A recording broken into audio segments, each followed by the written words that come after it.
बिहार की राजधानी पटना से इस वक्त की एक बड़ी खबर आ रही है और काफ़ी महत्वपूर्ण खबर आ रही है।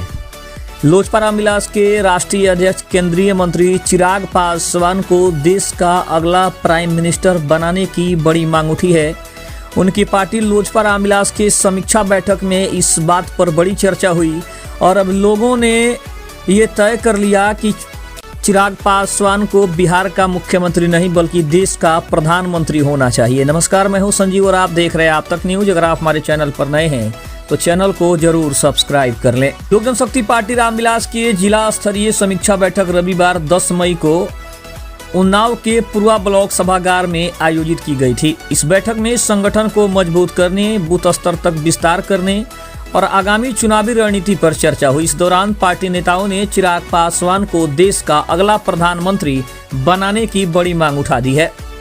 बैठक का आयोजन कार्यवाहक जिलाध्यक्ष संजय त्रिपाठी ने किया। इसमें पार्टी के राष्ट्रीय प्रवक्ता, मीडिया प्रभारी सभी उपस्थित रहे। उन्होंने साफ तौर पे कहा कि लोजपा रामविलास 2027 के उत्तर प्रदेश विधानसभा चुनाव में सभी 403 सीटों पर चुनाव लड़ेगी और सरकार में महत्वपूर्ण भूमिका निभाएगी। उन्होंने उन्नाव कार्यकारिणी के साथ गठबंधन को मजबूत करने की भी समीक्षा की।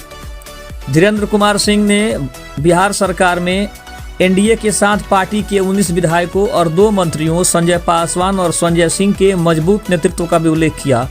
उन्होंने उत्तर प्रदेश में भी मजबूत और युवा नेतृत्व की आवश्यकता पर जोर देते हुए कहा कि चिराग पासवान जैसे युवा नेता देश को नई दिशा दे सकते हैं। अगर बात करें तो पार्टी के सभी कार्यकर्ताओं ने कहा कि पार्टी की प्राथमिकता धर्म और जाति से ऊपर उठकर क्षेत्र का विकास करना तथा सभी जातियों को एक साथ जोड़ना है।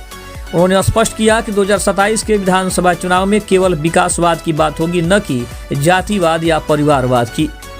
बैठक में उपस्थित सभी वक्ताओं ने एक स्वर में कहा कि विकसित भारत का सपना तभी साकार होगा जब युवाओं को नेतृत्व में प्राथमिकता मिलेगी। कार्यक्रम की अध्यक्षता कर रहे जिलाध्यक्ष अनुराग द्विवेदी ने कहा कि देश को एक युवा प्रधानमंत्री की आवश्यकता है और चिराग पासवान को ये पदभार दिया जा सकता है, उन्हें प्रधानमंत्री बनाया जा सकता है।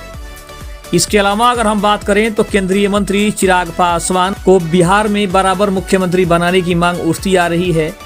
दूसरी तरफ अगर हम बात करें तो बंगाल में जीत के बाद भी चिराग पासवान ने एनडीए और सभी बंगाल वासियों को बड़ी बधाई दी थी और उन्होंने कहा था कि अब नरेंद्र मोदी की सोच वाली सरकार बंगाल में बनेगी और डबल इंजन की सरकार बंगाल में विकास करेगी। जो टीएमसी की वजह से कहीं ना कहीं बंगाल विकासवाद से कहीं ना कहीं पीछे रह गया था, उस विकासवाद की जो पटरी पर फिर से डबल इंजन की सरकार बंगाल को लाएगी और जो भी वहाँ पे तानाशाही हो रही थी उस तानाशाही से लोगों को मुक्ति मिलेगी।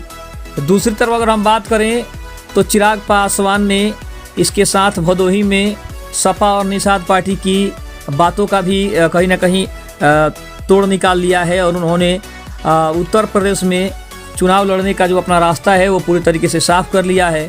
लोक जनशक्ति पार्टी रामविलास ने उत्तर प्रदेश में अपनी जड़ों को मजबूत करने और 2027 के विधानसभा चुनावों में उतरने का औपचारिक ऐलान भी किया।